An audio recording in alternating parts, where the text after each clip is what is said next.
Wimbledon's plan to ban all Russian and Belarusian tennis players from the tournament this summer over the war in Ukraine has not gone down well with the world number one.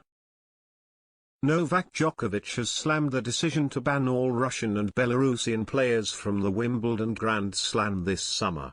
Tournament organizers announced the move on Wednesday, which was taken to avoid the possibility of Vladimir Putin claiming a PR victory if a star from his homeland were to win one of the world's most prestigious sporting competitions. The announcement confirmed that the likes of men's number 2 Daniil Medvedev and Arina Sabalenka, ranked 4th in the women's game, would not be able to show up at the All England Club in June.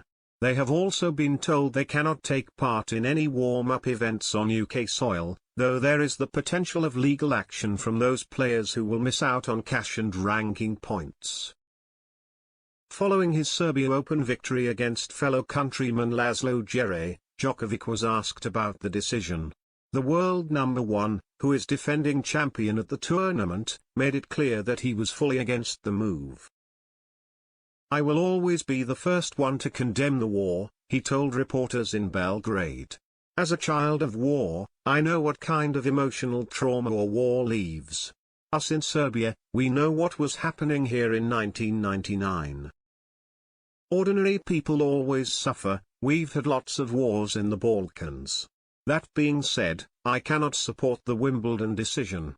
It's not the athlete's fault. When politics interfere with sport, it usually doesn't turn out well."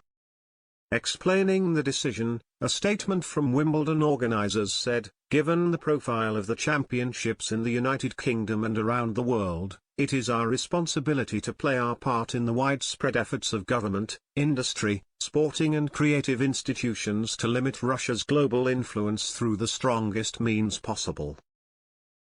In the circumstances of such unjustified and unprecedented military aggression, it would be unacceptable for the Russian regime to derive any benefits from the involvement of Russian or Belarusian players with the championships." The possibility of a U-turn was left open, as the statement later added, "If circumstances change materially between now and June, we will consider and respond accordingly."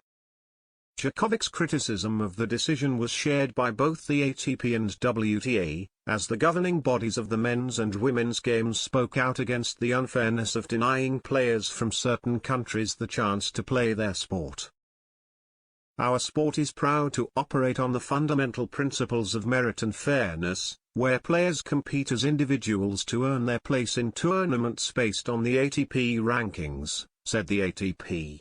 "We believe that today's unilateral decision by Wimbledon and the LTA to exclude players from Russia and Belarus from this year's British grass court swing is unfair and has the potential to set a damaging precedent for the game. Discrimination based on nationality also constitutes a violation of our agreement with Wimbledon that states that player entry is based solely on ATP rankings. Any course of action in response to this decision will now be assessed in consultation with our board and member councils. It is important to stress that players from Russia and Belarus will continue to be allowed to compete at ATP events under a neutral flag, a position that has until now been shared across professional tennis.